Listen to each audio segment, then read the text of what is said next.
niya na namang aalis siya eh. Alin.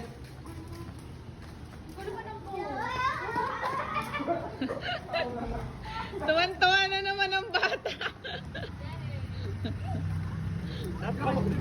Ha? Hi everyone! For today's ganap ay nakidnap na naman tayo ng itim na van. Sobrang init ng panahon ngayon, no? Kaya heto at nagkaayaan na mag-swimming. Dito nga lang kami nagpunta sa Rio Villanueva Resort, located lang yan dito sa Cavite. Pagkapasok nga namin dito, makikita nyo si Ash na sobra na namang excited. Pagkatapos nga naming mag-register at magbayad sa may entrance, ayan, pababa na kami nito. Pinagbibitbit ko nga si Ashley ng gamit kaya lang tumakbo na naman sa kabila at gusto nang mauna sa baba. Basta talaga nakakita yan ng tubig, gusto nang tumalon ka agad. Kaya hayan, pagkalapag ng gamit, pinahiran ko na agad ang likod at dibdib nila ng kamay ni Nanay Vapor Rub. Tapos may dala nga tong ate ko na si Flora kaya pinainom ko na rin sila.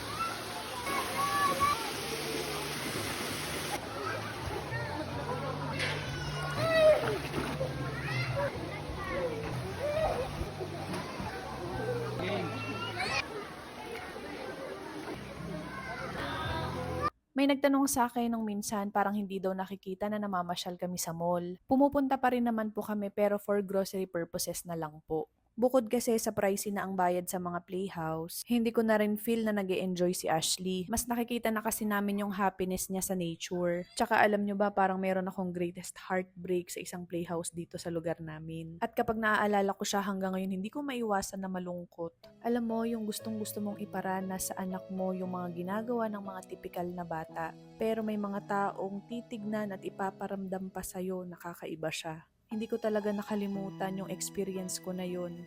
Naalala ko noon, nagpunta pa ako sa comfort room ng mall kasama si Ashley at doon ako umiyak. Pero alam nyo, nang dahil sa experience na yon, mas lalo akong naging strong. Alam nyo kung anong lesson? May mga bagay at pagkakataon na iaalaw si Lord na mangyari sa buhay natin para matuto tayo bilang magulang ng mga awesome kids natin na kailangan nating maging matatag dahil sa atin sila kakapit. Sa atin nakasalalay ang kinabukasan nila. Kaya kung pakiramdam mo ngayon nahihirapan ka, tignan mo yung anak mo na siyang nagdadala ng autism niya. Saka mo ulit tanungin ang sarili mo. Pagkatapos nga ng ilang oras na pagsiswimming, dumaan naman kami dito sa bahay ng boyfriend ng pamangkin ko. Napakaganda at napakalawak ng place nila dito. Feel na feel mo talaga yung buhay sa probinsya. Pansin mo habang patanda tayo ng patanda, parang mas gusto natin yung ganito na lang ka-peaceful na place. Lalo na kung may anak kang katulad ni Ashley. May pag-iyak-iyak pa yan dahil gusto lang pala magpaluto ng itlog. Tapos ito namang bunso at ang pinsan niya enjoy na enjoy sa pagpapakain ng manok. Pagkatapos nga kumain ni Ashley nito ng itlog, ayan, nakikipaglaro na siya. After nga lang din ng ilang sandali, pauwi na rin kami nito kasi magdidilim na. O siya, hanggang dito na lang muna ulit. Salamat sa inyong pagsama at panonood. God bless!